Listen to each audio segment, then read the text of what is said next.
الحمد لله وحده والصلاة والسلام على من لا نبي بعده أما بعد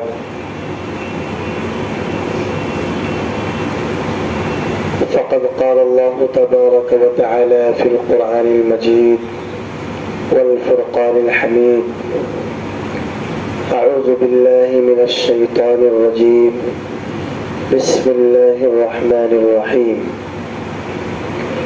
وذكر اسم ربه فصلى بل تؤثرون الحياة الدنيا والآخرة خير وأبقى إن هذا لفي الصحف الأولى صحف إبراهيم وموسى صدق الله مولانا العظيم وصدق رسوله النبي الكريم ونحن على ذلك لمن الشاهدين والشاكرين والحمد لله رب العالمين رب اشرح لي صدري ويسر لي أمري واحلل عقدة من لساني يفقه قولي رب زدني علما اللهم صل على سيدنا محمد وعلى آل سيدنا ومولانا محمد وبارك وسلم.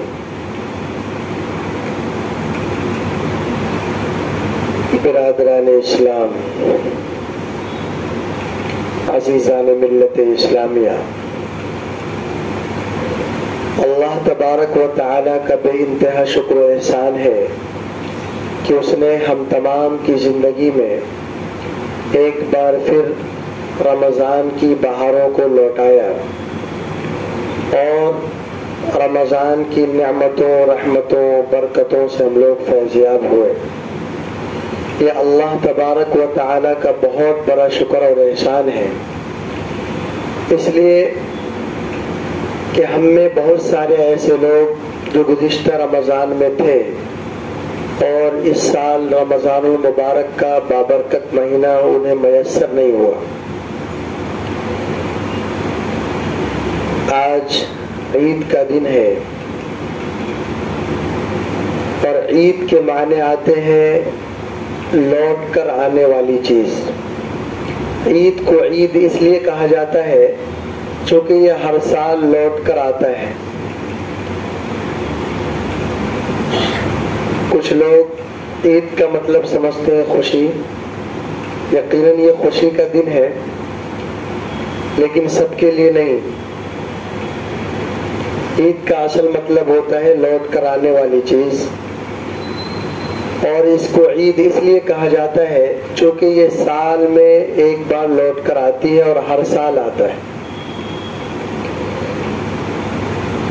جب ہمارے اور آپ کے آقا سرکار دو عالم سرور کونین فخر موجودات احمد مصطفیٰ محمد مصطفیٰ صلی اللہ علیہ وسلم اس دنیا کے اندر تشریف فرما تھے اور جب اسلام کی تکمیل نہیں ہوئی تھی، اسلام کے مسائل بتدریج آہستہ آہستہ رفتہ رفتہ قرآن کی آیات، اسلام کے احکامات نازل ہو رہے تھے، تو اس زمانے میں کفار و مشرکین، یہود و نصارہ اور جتنی قومیں اس وقت آباد تھی، ہر قوم کے خوشی کا کوئی نہ کوئی دن مقرر تھا. اور آج بھی ہمارے ملک ہندوستان کے اندر ہمارے برادران وطن ہولی اور دیوالی کی شکل میں بہت اچھل کود کرتے ہیں، خوشیاں مناتے ہیں. اسی طریقے سے اس زمانے میں آج سے 1400 سال پہلے جب اسلام کا نظام پورے طور پر نافذ نہیں ہوا تھا اور اسلام کی ترویج و اشاعت جاری تھی، اس زمانے میں مشرکین مکہ سال کے 1-2 دن ایسے تھے جس میں اچھل کود کرتے تھے، کرتب دکھایا کرتے تھے اور لوگ جمع ہوتے تھے ایک میدان کے اندر. تو اللہ تبارک و تعالی نے مسلمانوں کو بھی اللہ کے رسول علیہ الصلوۃ والسلام کے ذریعے خوشی کے 2 دن عنایت فرمائے.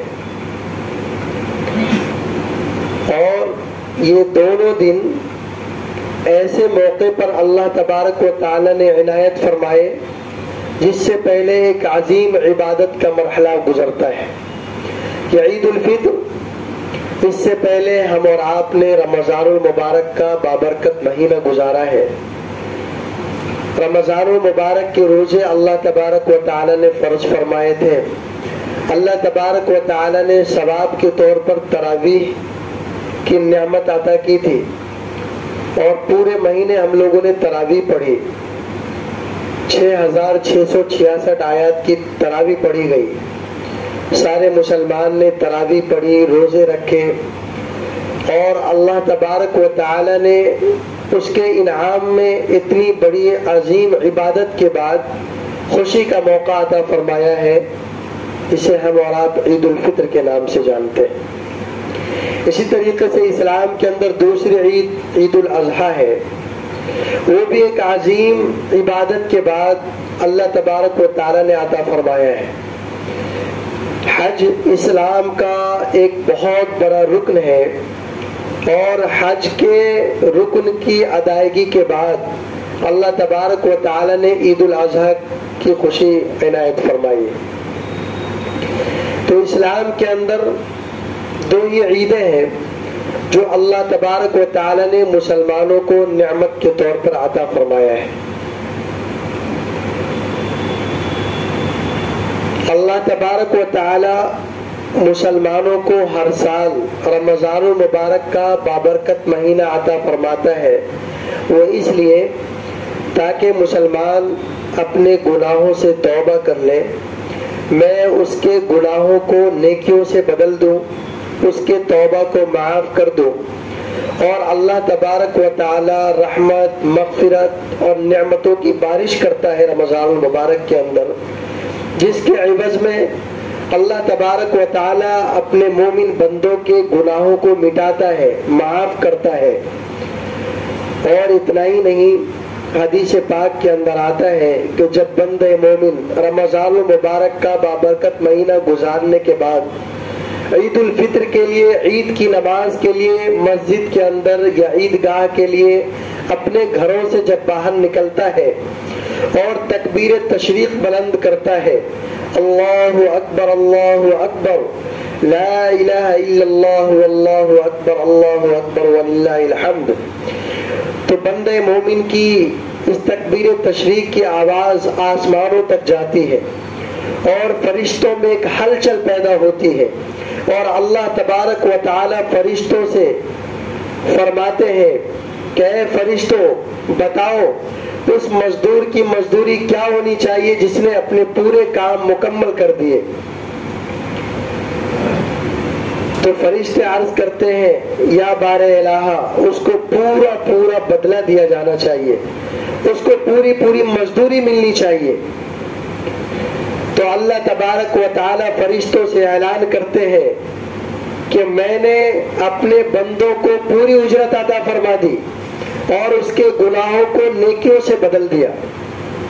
کتنی بڑی سعادت کی بات ہے، کتنی بڑی نیک بختی کی بات ہے کہ اللہ تبارک و تعالی اپنے مومن بندوں کے گناہوں کو مٹا دیتا ہے اور گناہوں کے بدلے میں نیکیوں سے بدل دیتا ہے، نیکیاں عطا فرماتا ہے.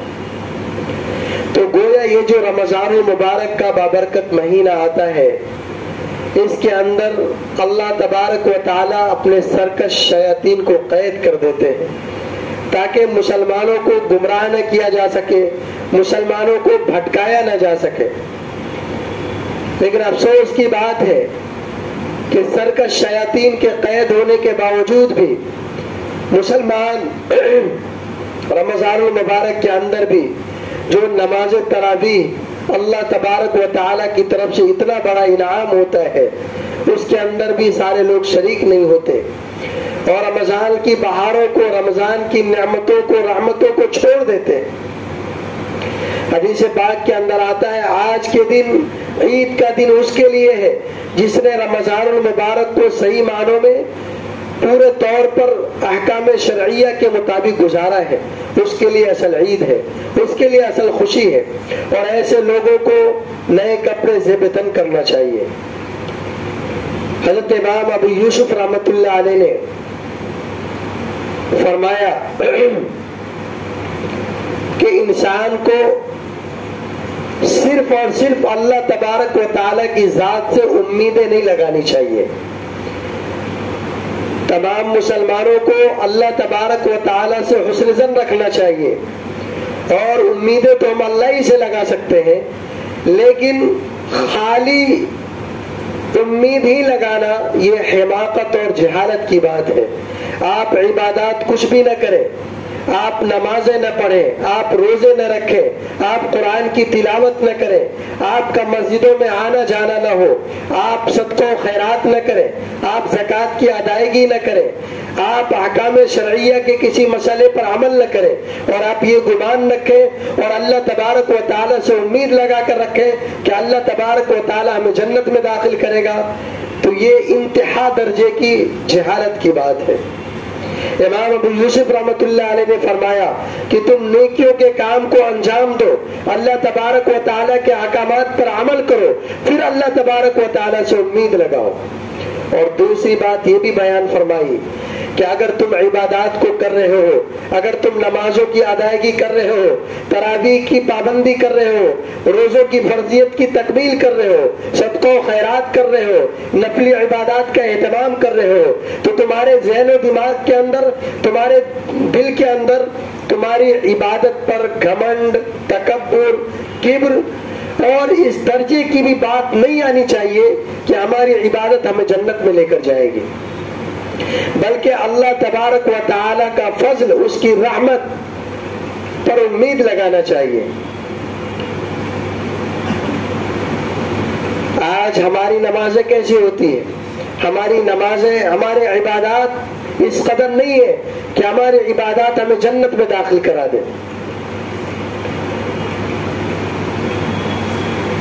نماز کے اندر قرآن کریم کی تلاوت کی جاتی ہے جو عربی زبان میں ہے، لیکن ہمیں تلاوت کا پتہ نہیں ہوتا کہ قرآن کریم میں کیا پڑھا جا رہا ہے، اس کا کیا مطلب ہے.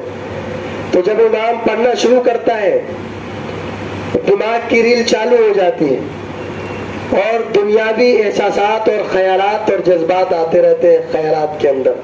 حالانکہ نماز کی روح تو یہ ہونی چاہیے کہ اللہ تبارک و تعالیٰ کا کلام پڑھا جا رہا ہے، اس میں اللہ تبارک و تعالیٰ کیا کہنا چاہتے ہیں، اللہ تبارک و تعالیٰ کے کلام کے اندر ہے کیا، اللہ تبارک و تعالیٰ کے کلام کے احکامات کی آیتیں پڑھی جا رہی ہیں، وعید کی آیتیں پڑھی جا رہی ہیں، انعامات کی آیتیں پڑھی جا رہی ہیں، کیسے آیتیں پڑھی جا رہی ہیں، لیکن ہمیں پتہ ہی نہیں ہوتا.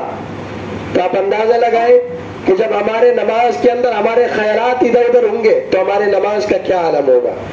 یہ بس محض اللہ کا فضل ہی ہوگا جو ہماری نماز کو قبولیت کے درجے تک پہنچا سکے. صرف اور صرف اللہ کا فضل ہی ہے جو ہمارے روزے کو قبولیت کے درجے تک پہنچا سکے. ہمارے روزے کیسے ہیں؟ اللہ تبارک و تعالیٰ نے روزے کو تقوی اور پرہیزگاری کا ذریعہ بنایا ہے، اور یہ جو رمضان المبارک کا بابرکت مہینہ عطا کرتا ہے، یہ 11 مہینوں کی تکمیل کے لیے یہ آج کا دن جو عید کا دن ہے، حدیث پاک کے اندر آتا ہے کہ آج کے دن جو بندے مومن رمضان المبارک کی صحیح طور پر قدردانی کرتا ہے اور رمضان المبارک کے تمام عبادات کا اہتمام کرتا ہے، ایسا شخص جب عیدگاہ کے اندر آتا ہے، مسجدوں کے اندر آتا ہے، عید کی دوگانہ شکرانے کی نماز ادا کرتا ہے، تو اللہ تبارک و تعالیٰ اس کے جھولی کے اندر نیکیوں سے بھر دیتے ہیں اور ایسے بندے کے نام اعمال کو گناہوں سے خالی کر دیتے ہیں اور اس کے سارے گناہوں کو بخش دیتے ہیں، اور آئندہ 11 مہینے کے لیے وہ بندہ صاف ستھرا ہو جاتا ہے. اور رمضان المبارک کے اندر جو پرہیزگاری کی پریکٹس ہوئی ہے اس کے مطابق پورے 11 مہینے گزارے، اس کے لیے اللہ تبارک و تعالیٰ اتنا بڑا انعام دیتا ہے. لیکن افسوس کی بات ہے کہ آج کل رمضان کا چاند دکھا اور مسجدیں خالی ہو جاتی ہیں. رمضان کا چاند دکھا لوگ نماز تک پڑھنا چھوڑ دیتے ہیں. بڑے افسوس کی بات ہے. جس چیز کے لیے اللہ تبارک و تعالی نے رمضان کا بابرکت مہینہ دیا تھا اس چیز کو ہی ہم چھوڑ دیتے ہیں۔ اللہ تبارک و تعالی رمضان کی بہاریں اس لیے دیتا ہے تاکہ بندے 1 مہینے تک پریکٹس کر کے اپنے دامن کو گناہوں سے خالی کر کے توبہ کر کے اس کے دامن جب خالی ہو جائے تو آئندہ کی جو زندگی ہے اس کو صاف ستھرے انداز میں گزارے۔ لیکن افسوس کی بات ہے کہ آج کل مسلمان جیسی رمضان کا چاند دکھتا ہے سب سے پہلے اللہ تبارک و تعالی کے محبوب کی عظیم سنت 1.25 لاکھ پیغمبروں کی سنتوں کا جنازہ نکالتا ہے اور سیلون میں جا کر داڑیاں کٹواتا ہے۔ کچھ لوگوں کی داڑیاں رمضان المبارک کے بابرکت مہینے کے اندر بڑھ جاتی ہے تو یہ بڑی اچھی بات ہے۔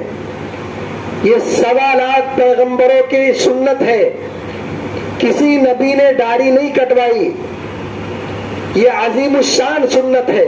اور اس سنت کا رمضان المبارک کا مہینہ ختم ہوتے ہی سنت کا جنازہ نکالا جاتا ہے۔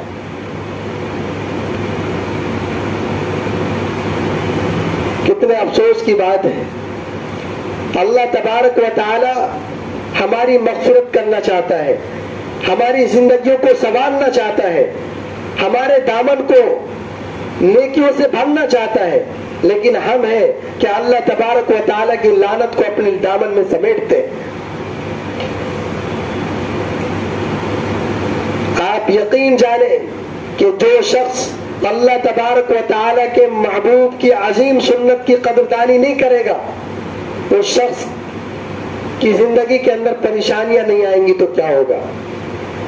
آج سال بھر لوگ رونا روتے ہیں کہ ہماری زندگی کے اندر یہ پریشانیاں ہیں، یہ پریشانیاں ہیں، گھروں کے اندر پریشانیاں ہیں، بچوں کے تعلق سے پریشانیاں ہیں، بیوی کے تعلق سے پریشانیاں ہیں، ہماری زندگی کے اندر الجھنیں ہیں، رنجشیں ہیں، عداوتیں ہیں، نفرتیں ہیں، خاندانی دشمنیں ہیں۔ ان سب کے اسباب پر آپ نے غور کیا؟ آج ہماری زندگی کے اندر آج کل مسلمان رمضان المبارک کی شاپنگ کے لیے سود پر پیسے لیتا ہے اور رمضان المبارک کے اندر گاڑیاں نکالتا ہے سود پر پیسے لے کر۔ اللہ تبارک و تعالی نے سود کو حرام قرار دیا ہے۔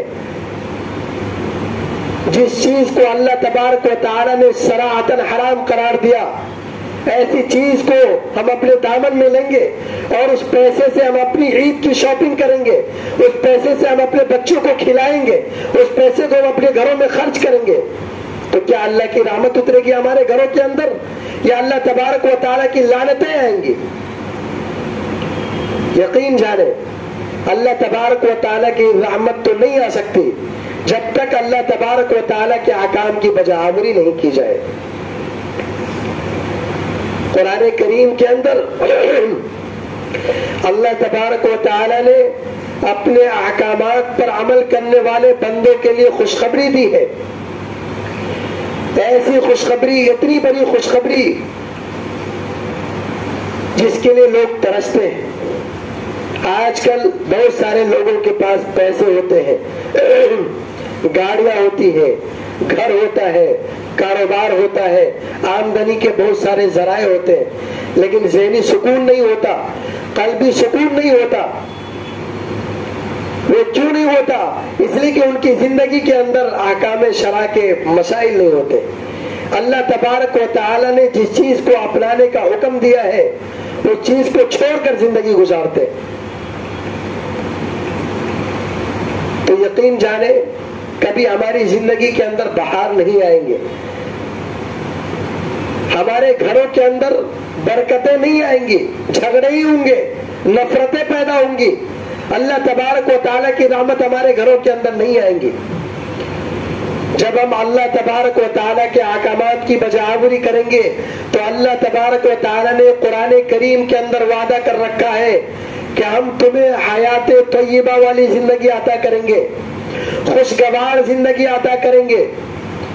خوشگوار زندگی کا یہ مطلب نہیں ہے کہ آپ کے پاس کروڑوں کی دولت ہوگی، آپ کے پاس مال کی ریل پیل ہوگی، آپ کے پاس بنگلہ ہوگا، آپ کے پاس گاڑی ہوگی، آپ کے پاس نوکر چاکر ہوں گے، آپ کے پاس بہت بڑی تجارت ہوگی۔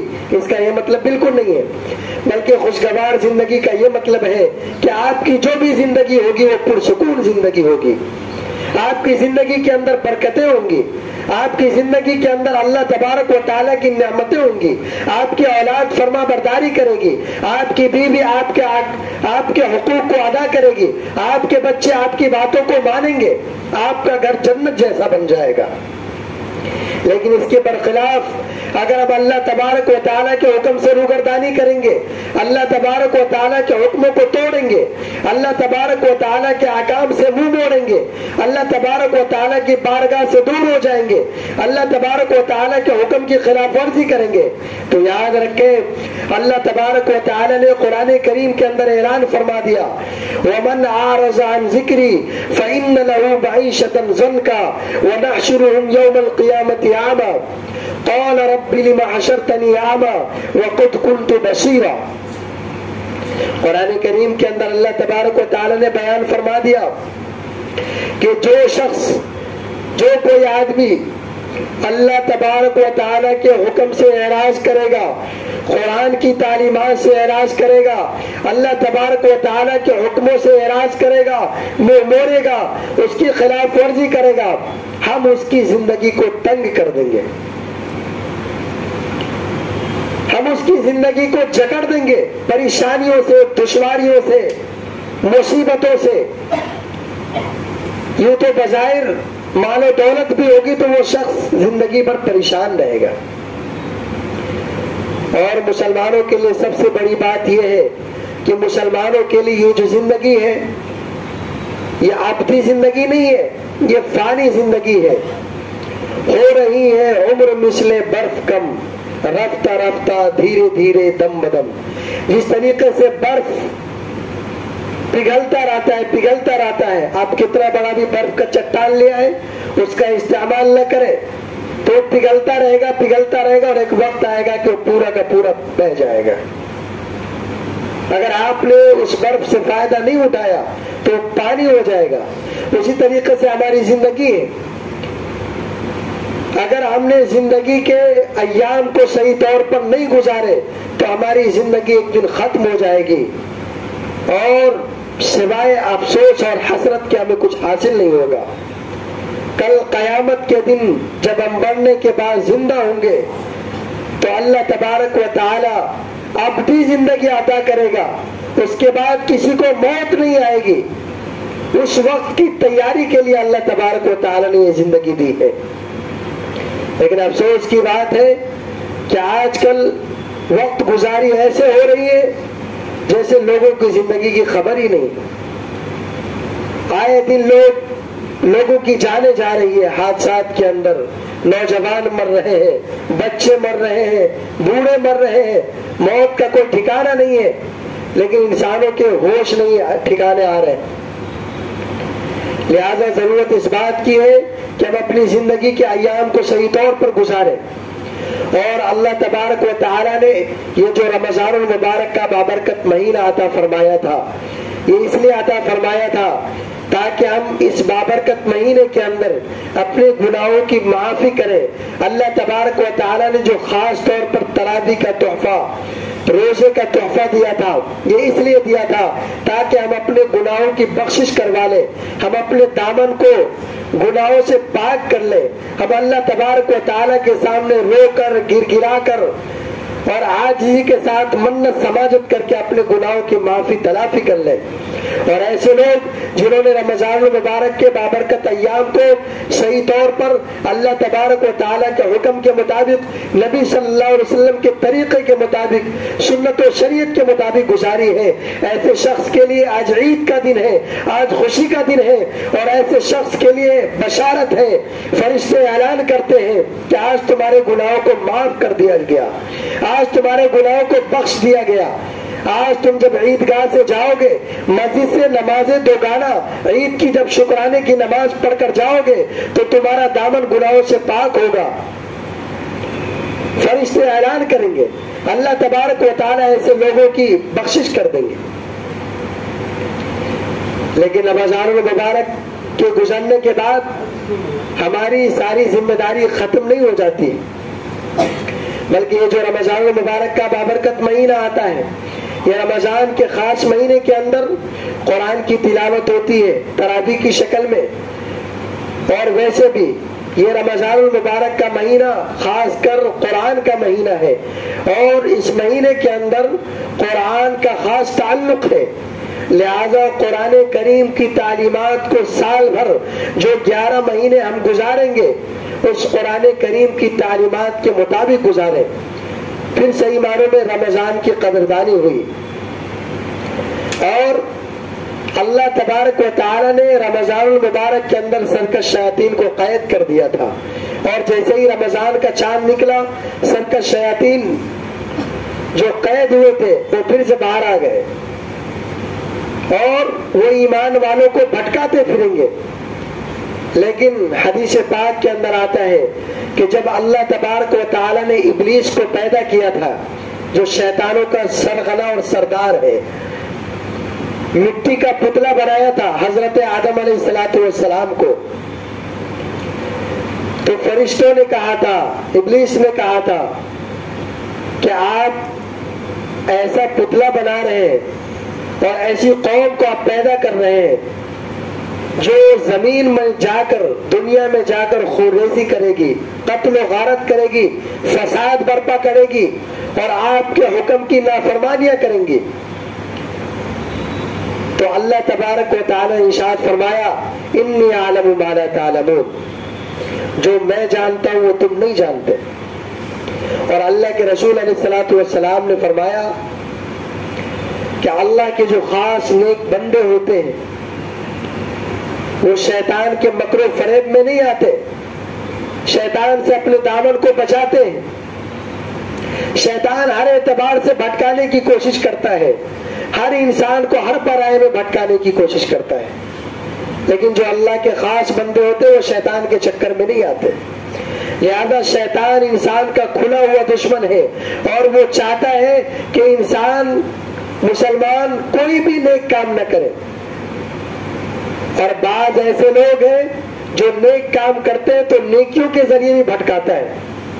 آج کل ہمارے معاشرے کے اندر بہت ساری چیزیں نیک کاموں کی بنیاد پر ہو رہے ہیں جس کا شریعت اور سنت سے کوئی تعلق نہیں ہے، لیکن لوگ اس کو ثواب سمجھ کر رہے ہیں۔ یہ بھی شیطان کے بہکاوے میں آ گئے، شیطان نے ان کو پٹی پڑھا دیا کہ یہ اچھا کام ہے اس کو کرو ثواب ملے گا، حالانکہ اس میں کوئی ثواب نہیں ہے، وہ ایک رسم بن گئی ہے، اور اس کی وجہ سے بہت سارے خرافات وجود میں آتے ہیں، بہت سارے ایسے کام ہیں جس کو لوگوں نے رسم بنا لیا ہے جس کا شریعت اور سنت سے کوئی تعلق نہیں ہے۔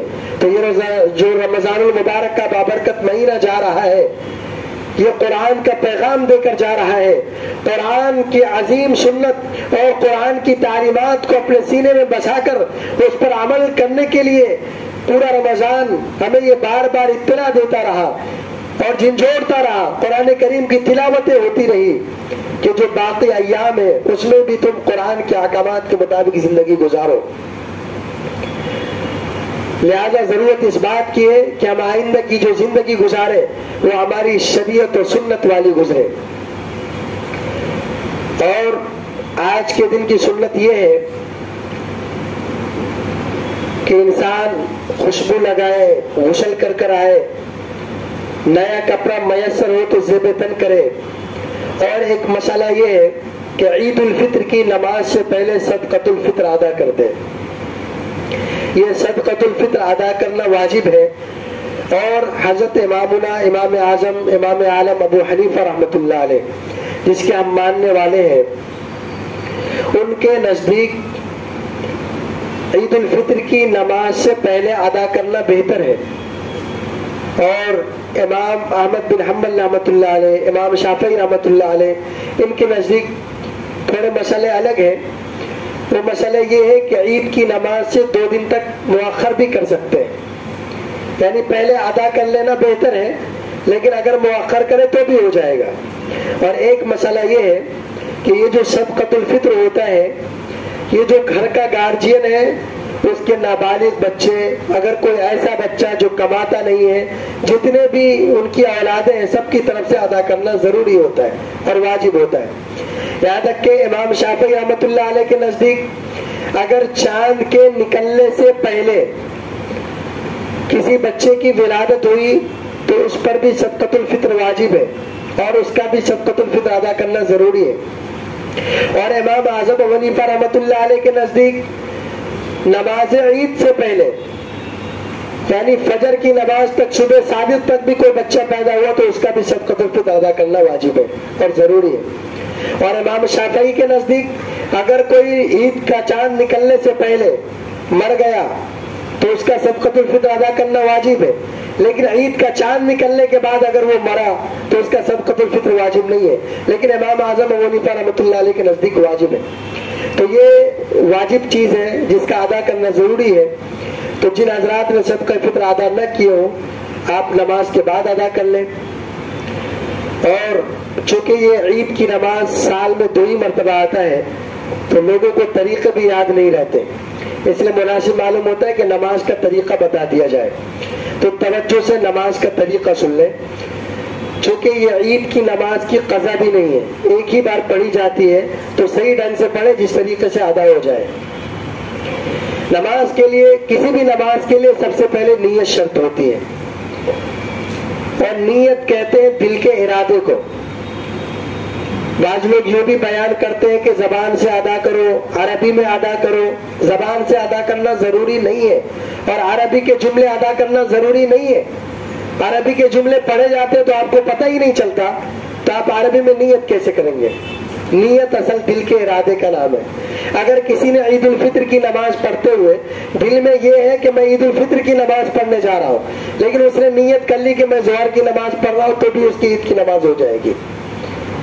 اس لیے کہ مسئلہ یہ ہے کہ دل کا اعتبار ہے شریعت کے اندر، آپ کے دل کے اندر کیا نیت ہے۔ اگر کسی نے فجر کی نماز کی نیت کر لی لیکن عید الفطر کی نماز دل کے اندر ہے کہ میں عید الفطر کی نماز پڑھنے آیا ہوں، عید الفطر کی نماز پڑھ رہا ہوں، تو اس کی بھی عید الفطر کی نماز ادا ہو جائے گی۔ اور امام کی اقتدا کی نیت کرے، یہ 2 چیزیں ضروری ہیں۔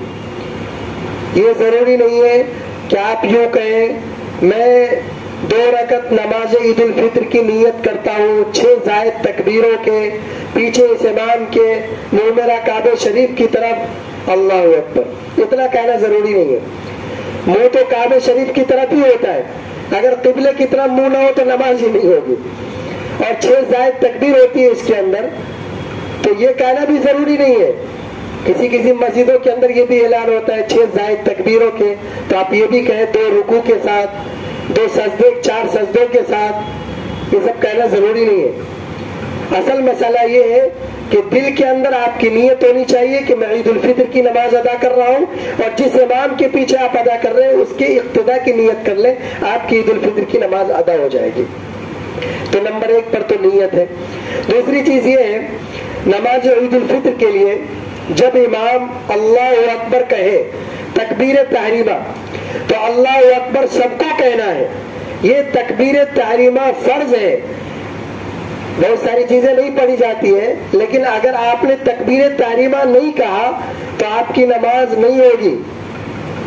تکبیر تحریمہ کہنا فرض ہے، تو جب امام اللہ اکبر کہیں اس کے بعد آپ بھی اللہ اکبر کہہ کر ہاتھ باندھ لیں، اور ہاتھ باندھنے کے بعد ثنا پڑھی جائے گی، سبحانک اللہم وبحمدک وتبارک اسمک وتعالی جدک ولا الہ غیرک، یہ سب کو پڑھ رہا ہے۔ اس کے بعد امام اللہ اکبر کہیں اور سب کو اللہ اکبر کہنا ہے، اور ہاتھ کانوں تک اٹھا کر چھوڑ دینا ہے۔ پھر اللہ اکبر امام کہیں گے، آپ کو بھی اللہ اکبر کہنا ہے، ہاتھ کانوں تک اٹھا کر چھوڑ دینا ہے۔ پھر امام اللہ اکبر کہیں گے، آپ کو بھی اللہ اکبر کہنا ہے، ہاتھ کانوں تک اٹھا کر باندھ لینا ہے۔ یہ 3 تکبیریں ہو گئی۔ اس کے بعد آپ کو کچھ نہیں پڑھنا ہے، پھر امام کی قرات ہوگی، سورہ فاتحہ پڑھیں گے، سورت ملائیں گے، اس کے بعد رکوع ہوگا، سجدہ ہوگا، پھر دوسری رکعت کے لیے کھڑے ہو جائیں گے۔ تو بقیہ نماز میں جو رکوع کی تسبیحات اور دیگر چیزیں پڑھتے ہیں وہ ساری چیزیں پڑھنی ہے۔ دوسری رکعت میں پہلے سورہ فاتحہ پڑھی جائے گی، پھر سورت ملائی جائے گی، اس کو آپ کو سننا ہے، اس میں پڑھنا نہیں ہے۔ اس کے بعد رکوع میں جانے سے پہلے 3 مرتبہ اللہ اکبر کہہ کر ہاتھ چھوڑ دینا ہے۔ اس کے بعد 4تھی مرتبہ جب امام اللہ اکبر کہیں گے تو آپ کو رکوع میں چلے جانا ہے۔ اس کے بعد بقیہ نمازیں اسی طریقے سے مکمل ہو جائے گی۔ اور یہ چونکہ عید کی نماز ہے، یہ شکرانے کی نماز ہے، اس کے لیے جمعہ کی نماز چونکہ فرض ہے اس کے لیے پہلے خطبہ ہے، لیکن عید کی نماز کے بعد خطبہ ہے اور خطبہ کا سننا سنت ہے، اس لیے سارے حضرات عید کی نماز کے بعد خطبہ اس کو بغور سنیں، اس کے بعد پھر جائیں۔ ٹھیک ہے، صفوں کو درست کر لیں۔ اللہ تبارک و تعالی ہم تمام کو کئی ہوئی باتوں پر عمل کی توفیق نصیب فرمائے۔ آمین۔ وآخر دعوانا الحمدللہ رب العالمین۔